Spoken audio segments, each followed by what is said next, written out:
Joseph Schumpeter é um autor que inaugura uma corrente de pensamento econômico, o schumpeterianismo. É uma forma diferente que ele tem de compreender os fenômenos da economia, e é um autor do início do século XX. Então, Schumpeter é um autor austríaco, foi professor na Áustria, na Alemanha, nos Estados Unidos, em Harvard e em Cambridge. Foi ministro das Finanças da República Austríaca, presidente do Biedermann Bank, e não teve sucesso nesses últimos dois empreendimentos. Acabou sendo também se exilado devido ao nazismo. Foi aluno do von Bavac, foi também colega do Hilferding e do von Mises enquanto era aluno, e enquanto professor foi colega de Leontiev e Galbraith, todos esses famosos economistas, né? Teve como aluno Samuelson, que é um novo keynesiano, e também Suisse, que é marxista. O Schumpeter, ele escreveu um livro, né, conhecido aí, de História do Pensamento Econômico. Ele tem interesse tinha, no caso, em História do Pensamento Econômico, Desenvolvimento Político, História e Sociologia. E do ponto de vista intelectual, ele tem uma influência da Escola Histórica Alemã. Bom, qual é o ponto, então, do Schumpeter, né? Ele diz, olha, a economia walrasiana, marshalliana, é uma economia que não tem inovação estável, não é? Não tem desenvolvimento, certo? Seria o fluxo circular da riqueza, o steady state, o equilíbrio. Essa situação de equilíbrio não é a situação desejada, pelo contrário, é a situação indesejada numa economia. E de toda forma, aquela visão de que no longo prazo estaremos no equilíbrio, não é um estado ideal, nunca é atingido esse longo prazo. E mais do que isso, não é? Ele entende que na sociedade e na economia, não é? Há constantes transformações, né? E são essas transformações que importam mais, tá? E também outro ponto aqui, que ele coloca que a concorrência perfeita nunca existiu, não é? Então, assim, enquadrando aqui o autor, não é? O Schumpeter, ele não é um autor liberal, tá? E também não está no mainstream, ele é um autor heterodoxo, não acredita que a economia caminhe para o equilíbrio, tá? É crítico à visão de concorrência perfeita, como a gente viu. Tampouco é um autor de esquerda, certo? Ele é um autor conservador. Bom, e o objeto dele, não é desenvolvimento. Ele trata sobre desenvolvimento. Um primeiro autor assim que fala com mais fôlego sobre desenvolvimento. E diz, olha, o que importa é compreender essas variações que existem na economia, não apenas uma mudança quantitativa, que nem na concepção neoclássica de crescimento, de aumento do produto, mas a alteração qualitativa. E essa alteração qualitativa se dá através de inovações, que é o centro da análise dele, tá? Inovações. Descontinuidades do processo de acumulação, né? Justamente é a saída do equilíbrio, né, do fluxo circular, é que importa para compreender a dinâmica econômica. Então, esse é o objeto dele, buscar entender essas mudanças que são fonte de instabilidade. Então, ele não enxerga o capitalismo como sendo algo estável, é instável, né? Bom, e aí ele tem três elementos que ele traz para o debate, tá? A inovação, que eu já disse, né? Que depois eu vou voltar um pouquinho, mas a inovação é o grande centro. O que gera desenvolvimento é a inovação técnica. Outro ponto fundamental, o empresário, né? O empresário é quem faz acontecer, é quem traz a mudança, é quem tem a vontade, a ambição, né? É quem lidera esse processo de transformação. Esse empresário, ele não necessariamente ele precisa poupar e nem buscar fundos emprestáveis, né? Ele vai recorrer ao crédito, ao sistema bancário, não é? Que é outro ponto, assim. Então, são três elementos, né? Inovação, o sistema bancário de crédito e o empresário, tá? Então, o crédito, né, é quem financia e proporciona o investimento. Então, ele entende que o sistema bancário tem um papel fundamental no processo de desenvolvimento, no sentido de que ele viabiliza a inovação e antecipa a demanda, tá? Só que ele não entende aquela ideia dos fundos emprestáveis, de que alguém tem que poupar. Não, os bancos têm condições de criarem laço próprio. E se a gente estiver numa situação inversa, em que não tiver uma alavancagem de crédito, que não tiver um financiamento das inovações, das transformações, a gente volta para o steady state, que seria uma situação de equilíbrio, que é a situação ruim, tá certo? Então, para ele, o equilíbrio é uma situação ruim, em que a economia está no marasmo, em que não tem grandes transformações. E, bom, né, o endividamento tem capacidade, então, de impulsionar o crescimento, tá? Bom, outro elemento aqui, que é o centro também dele, né, é a questão da inovação. O que é inovação?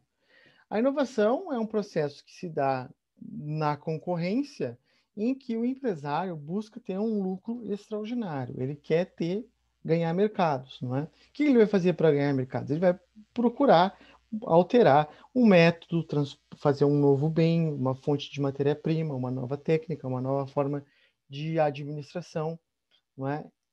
Essa inovação vai fazer com que ele ganhe mercado e tenha um lucro extraordinário.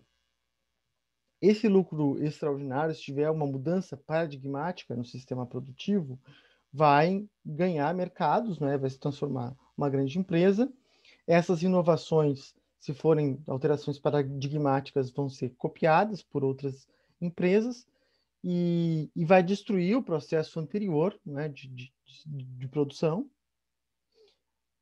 E à medida em que outras empresas vão copiando, eu vou voltando para uma situação de redução desse lucro extraordinário. Então, a empresa busca um lucro extraordinário, inova, e outras empresas vão copiando, vão entrando novos competidores e vai, então, caindo esse lucro extraordinário até que, eventualmente, tenha uma nova inovação, tá?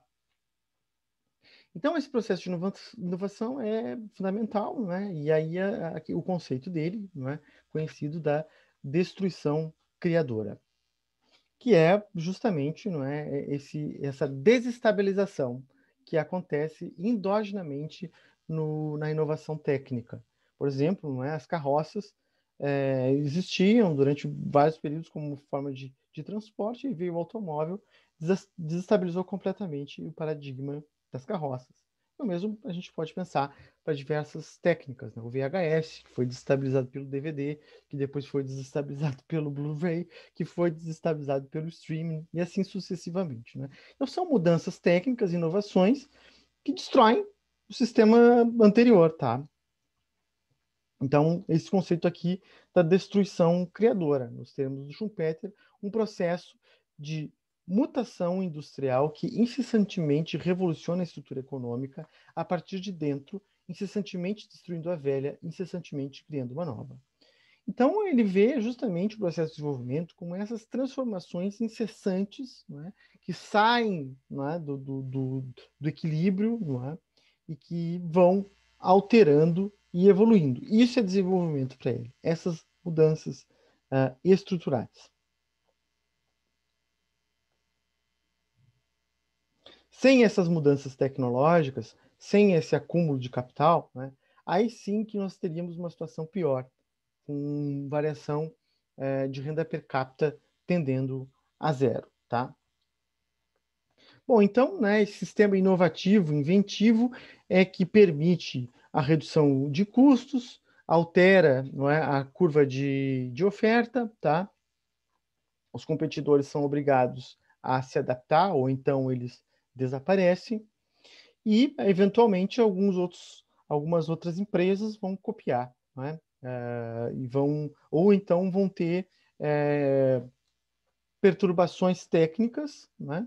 Ou então vão ter economias externas no sentido de que elas conseguem ter esse ganho técnico sem um investimento anterior. Não é um caso famoso que foi até parar nos tribunais, né? A briga entre a Apple e a Samsung, né? Uma inova, outra vai lá e copia, não é? A um custo bem mais baixo. Então, essas são economias externas. Mas, necessariamente, as empresas têm que estar sempre se adaptando e alterando e buscando novas inovações e buscando novos mercados para conseguir continuar competindo com essas empresas.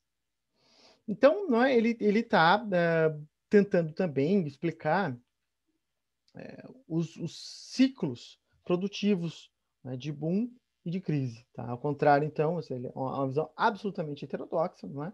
Não existe tendência ao equilíbrio no longo prazo e estabilidade do capitalismo, bem pelo contrário, ele vê booms e ciclos, não é? À medida que eu tenho inovações técnicas. Então, eu tenho um boom, né, que traz novos produtos, novas formas de inovar, novos investimentos, um crescimento da produtividade, um crescimento da renda per capita, uma difusão de prosperidade, um sistema de cópia de outros países ou empresas. E, posteriormente, eu chego num nível de saturação, não é? Em que as inovações já foram absorvidas por toda a estrutura produtiva, e aí eu tenho uma deflação creditícia, que as empresas pagam os seus créditos que foram obtidos para a inovação técnica e não tomam novos créditos. Né? Posso, inclusive, ter uma situação de pânico, né? Uma crise profunda, né? Que seria um agravamento maior, né? E que exige mais inovações, adaptações, ou então as empresas saem do mercado. Nesses ciclos, né, eu tenho a fase de inovação, em que eu tenho um lucro extraordinário, e depois eu vou reduzindo as margens de lucro extraordinário e, portanto, reduzindo os preços, tá? E também o nível de emprego, de salários, de taxa de juros, taxa de risco, enfim, né? Ele vê ciclos, né, de subconsumo ou superprodução, tá? Bom, o Schumpeter, como eu disse, ele inaugura uma corrente, que, aliás, essa corrente é muito próxima, né, de uma visão de administração, né, de gerenciamento, tá? Outros autores, né, seguiram na linha dele, né, principalmente a partir da década de 80, que são os neo-schumpeterianos. Vou falar rapidamente aqui dos neo-schumpeterianos, que trazem também, alguns deles se aproximam dos neo-institucionalistas. Né? Eu tenho um diálogo aqui entre neo-schumpeterianos, que falam de inovação, mudança, não é? E os neo-institucionalistas, que falam também de mudança, evolução, adaptação, né? Os evolucionistas ou evolucionários. Né? Então, aqui eu tenho um diálogo entre essas duas correntes, tá? Que tem herança do Veblen e do Schumpeter. Então, esses autores posteriores falam assim, olha, não existe equilíbrio, tá? Certo? A concorrência perfeita também não existe, não é?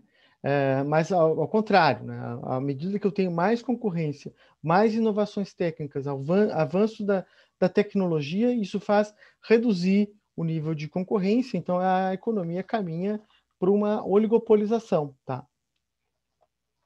E, né, o sistema econômico é instável, né? De forma nenhuma é estático, então uma rejeição completa da visão de estática comparativa, e como tinha também, né, como eu falei, dos neo-institucionalistas, tá?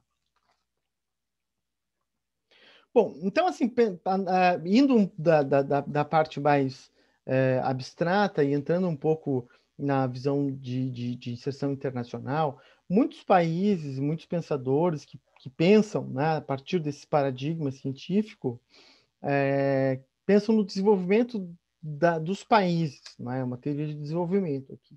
Então, para eu ter um desenvolvimento do país, eu teria que ter um processo de desenvolvimento técnico, né? Precisaria ter mudanças técnicas.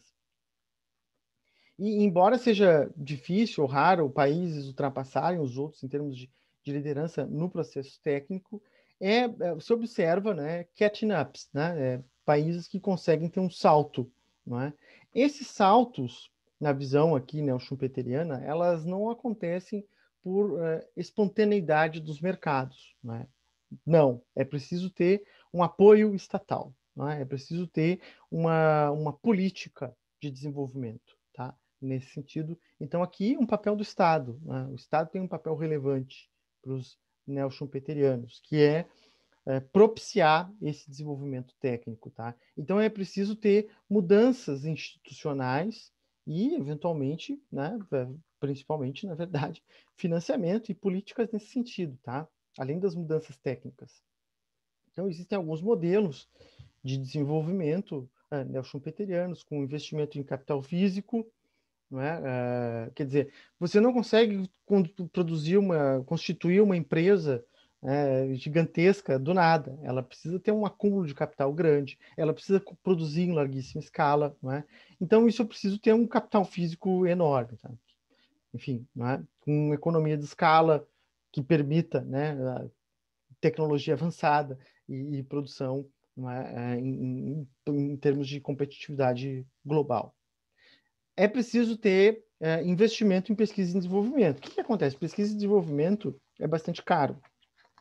As empresas até fazem, mas só empresas muito grandes conseguem financiar pesquisa e desenvolvimento. Então é preciso do Estado, né? O Estado tem que trazer esse incentivo, né? Em pesquisa e desenvolvimento, que é algo custoso e que muitas vezes não tem uma retribuição, né? O conhecimento é algo que as pessoas não pagam tanto pelo conhecimento, tá? Então, assim, geralmente o conhecimento ele é distribuído de forma gratuita. As pessoas não estão tão dispostas assim a pagar para receber conhecimento. E o conhecimento ele tem um desenvolvimento técnico, enfim, né? Capacidades, habilidades, tem externalidades positivas enormes para o sistema produtivo, para a sociedade de forma geral. Só que ele é muito caro, não é? E as empresas, as famílias não estão tão dispostas a pagar assim. Então, o Estado tem esse papel fundamental de incentivar a pesquisa e desenvolvimento e capital humano de uma forma geral, né? Além disso, tem investimento público em infraestrutura e bens públicos, né? No sentido de viabilizar uma produção competitiva. Bom, outro ponto relevante aqui para os neo-schumpeterianos é que, à medida em que eu tenho várias empresas do mesmo setor funcionando relativamente próximas uma das outras, eu consigo ter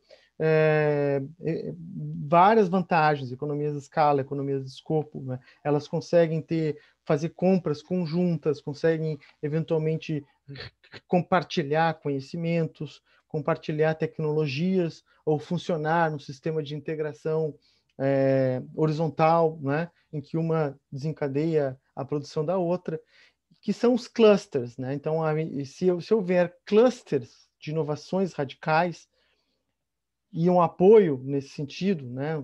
Institucional, organizacional, né? Creditício, produtivo, de infraestrutura, etc., né? Eu vou conseguir fazer um processo, vou estimular um desenvolvimento, né? Então, sistemas nacionais de inovação, tá? Que é algo bom, é um tema que os neo-schumpeterianos falam bastante, né? O que é um sistema de inovação, né? Que pode ser nacional, pode ser regional, né? É uma rede de instituições públicas, privadas, né? Que interagem e que podem difundir novas tecnologias, estudar coletivamente, né? Ter crédito, aquilo que eu falei, crédito coletivamente, economias de escala, não é? Enfim, ter novas aprendizagens e conseguir fazer esse salto, tá? Então a gente tem que ir nesse sentido, esse seria o sentido do desenvolvimento, né? Ampliar a pesquisa e desenvolvimento, investir em educação, não é? Conseguir fazer, dar incentivos a ganhos de produtividade, a investimento em tecnologia. Portanto, é indispensável aqui, não é, que eu tenha um apoio institucional do ponto de vista de projeto de desenvolvimento, tá? Bom, ainda, né, o que acontece? Eventualmente, alguma dessas empresas, como existe exige um capital gigantesco, muitas vezes eu vou ter barreiras de entrada enormes, que foi um pouco assim, por exemplo, né, para citar um exemplo concreto, o Brasil teve várias situações que foram essas, né, de busca de apoio estatal, com crédito via do BNDES, tá certo? Que é um banco de desenvolvimento, né? Com políticas que eventualmente até o Estado entrava como sócio da empresa, se tornava um acionista, no sentido de colocar capital, não é? Para que houvesse essa possibilidade de ter um catching up, né? Para que desenvolver empresas? Né? Bom, porque um país precisa disso, né? Essa ideia de que um país consegue se desenvolver se ele tiver crescimento de tecnologia, de produtividade, pelo menos em alguns setores, né? Que foi um pouco da ideia, aí, se a gente lembrar dos campeões nacionais lá do governo Dilma, foi exatamente nessa linha aqui, tá? Dar crédito subsidiado, o apoio estatal, né? Para avanço técnico e, bom, né? Apesar dos problemas que ocorreram, algumas empresas se tornaram players globais rapidamente, né? Muito embora esse arranjo tenha sido desagregado aí posteriormente, principalmente pela Operação Lava Jato, né? Mas a linha era esta, tá? De incentivar empresas que pudessem puxar o desenvolvimento nacional, né? Na medida em que países desenvolvidos são os países que têm empresas que conseguem competir em nível global, tá? Bom, então, assim, além disso, né, se a gente olhar, a concorrência perfeita, né, livre entrada e saída de filme, bom, na prática não é assim, né, a gente sabe, né, há, na verdade, um processo de concentração cada vez maior de empresas, né, de tal forma que o comércio global é centralizado por dois terços do comércio global são de empresas gigantescas, né? Então, e são essas empresas que conseguem ter capacidade de, de inovação, não é? E de competição em nível global, é claro, né? Não é o boteco da esquina que vai competir globalmente, vai ser grandes empresas. E muitas dessas grandes empresas cresceram, não é? A partir do apoio estatal, tá? Isso em diversos países, que tem esses casos que falam, não, a Coreia do Sul investiu em educação. É verdade, né? Mas a Coreia do Sul cresceu com apoio estatal, absurdo, não é? Tipo, todas as empresas aí que a gente conhece da Coreia do Sul, elas foram escolhidas pelo Estado coreano, que tem o apoio.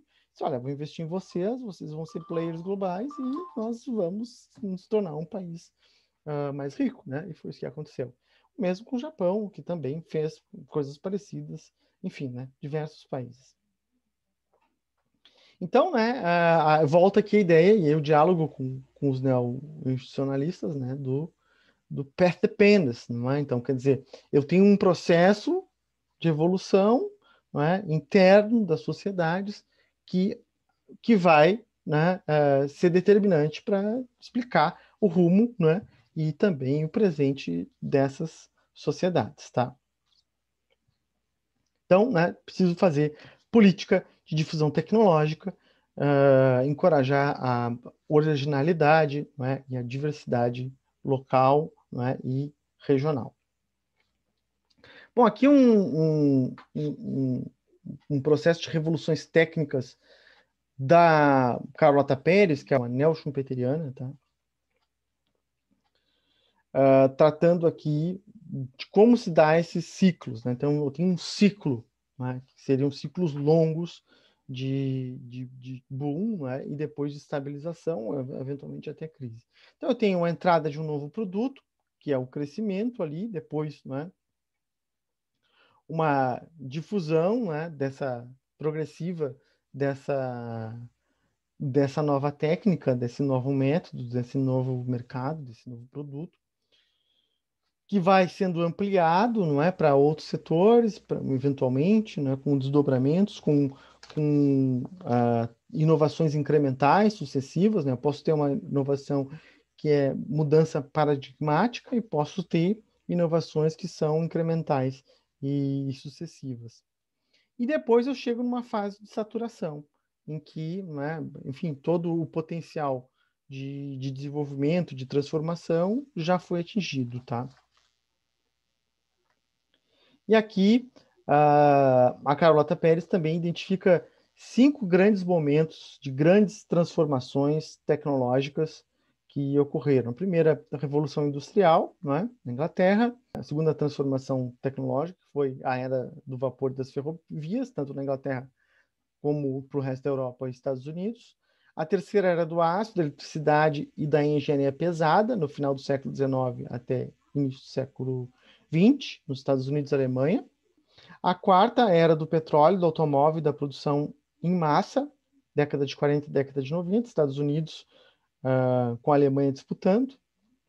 E a quinta, né, a partir da década de 90, era da informática e das telecomunicações, também liderada nos Estados Unidos e se difundindo pela Europa e Ásia. Então, ela identifica esses 5 momentos históricos, né, do capitalismo em que eu tenho essa expansão e depois, né, uma estabilização, tá? Então, mudanças paradigmáticas de sistema produtivo, de inovação, que trouxeram prosperidade e que depois entram numa fase de estagnação, tá? Então, né, como eu falei, o Estado tem que dar uma ajuda aqui, né? Tem que incentivar a inovação, P&D, oferecer crédito, investir em infraestrutura, qualificar a mão de obra, efetuar encomendas, financiar feiras, enfim, né? Reduzir incerteza, guiar, né? Então, o Estado tem um papel fundamental aqui, que, diferentemente de, por exemplo, do Keynes, que é uma visão mais macroeconômica, de estabilidade dos ciclos, né? De política monetária e fiscal para estabilizar ciclos, não, aqui eu tenho o Estado com papel de desenvolver, né? De propiciar mudanças técnicas, não é? Que é uma, digamos assim, uma grande corrente, né? Teórica, né? Que surge com um papel fundamental aqui, né, para o Estado, e que é heterodoxa, porque, né, discorda das concepções neoclássicas e tudo, mas tampouco é de esquerda, tá certo? Então é uma visão para desenvolver o capitalismo, tá? E, bom, né, vários autores depois vão vir aqui na sequência, nesta linha, né, posteriores, que partem um pouco do Schumpeter e tal, né, que agregam outros autores também, mas que enfim, né, vão nessa visão aqui de que o Estado tem esse papel, né, a partir dessa compreensão. Bom, só queria um último ponto aqui, que é um tema um pouco colateral, mas do próprio Schumpeter, né? Que ele, num dos livros dele, ele fala de um certo pessimismo com o capitalismo, porque ele já observava, ele é um autor do início do século XX, né? Que havia um progressivo distanciamento do empresário de sua empresa, né? E uma profissionalização gerencial, ou seja, os administradores são terceirizados, são CEOs, são gerentes que são assalariados, e isso faz com que haja uma progressiva impessoalização, não é? Uma impessoalidade da empresa com relação ao gestor, e, portanto, não é? Uma retirada do grande inovador, que é o empresário, né? Do mundo dos negócios. Então, um pessimismo que ele tem aqui.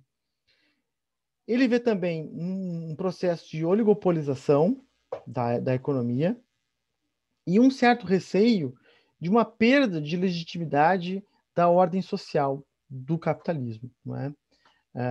Aqui, um dos textos dele, não é, que ele finaliza dessa forma. O capitalismo, embora economicamente estável e mesmo adquirindo estabilidade, cria, ao racionalizar a mente humana, uma mentalidade e um estilo de vida incompatíveis com suas próprias condições, motivos e instruções sociais fundamentais, e se transformará numa outra ordem de coisa, que será ou não chamada de socialismo, dependendo de uma simples questão de gosto e terminologia. Né? Então, aqui, esse ponto interessante, que ele tinha certo receio, não é, de uma crítica da ordem social dada por esse processo de oligopolização e distanciamento, não é, do empreendedor, do empresário, dessa liderança, do próprio processo produtivo e do processo de inovação técnica. Bom, então, assim, para fechar alguns comentários, essa é uma das correntes, uma das grandes correntes do pensamento econômico, até na figura lá de HPE tem 4 autores, né, que é o Adam Smith, o Marx, o Keynes e o Schumpeter, e é uma visão heterodoxa à direita, claramente, né, em que o Estado tem um papel fundamental para desenvolver o capitalismo. Né? Não se trata aqui de distribuição de renda, nem nada disso. É inovação técnica, é desenvolvimento produtivo, é desenvolver o capitalismo. Né? Só que não é o mercado que vai fazer isso. Né? Também, inclusive, na verdade, também, mas existe um papel ao Estado que outros autores à frente vão avançar nessa linha. Para não deixar para não deixar sem crítica, eu assim pessoalmente eu não acho que o Schumpeter seja um autor que esteja no mesmo nível de Keynes, de mesmo Friedman, mesmo o Marx, assim, que são grandes autores, não é? Eu sinceramente eu não pessoalmente não coloco ele nesse tamanho todo. Eu acho os textos dele bastante repetitivos, e como deve ter sido essa apresentação, uma visão bastante repetitiva, embora seja inovadora e crítica, de um certo sentido, eu acho assim, que ele fica o tempo todo falando a mesma coisa. Não é? Mas, enfim, né, essa é apenas a minha visão no pensamento econômico e é vista como uma das principais correntes aí, do pensamento e que, enfim, vários autores seguem essa linha até hoje, continuam produzindo, para citar Carlota Pérez, Nelson Winter, né, Freeman, e outros autores que seguem essa abordagem.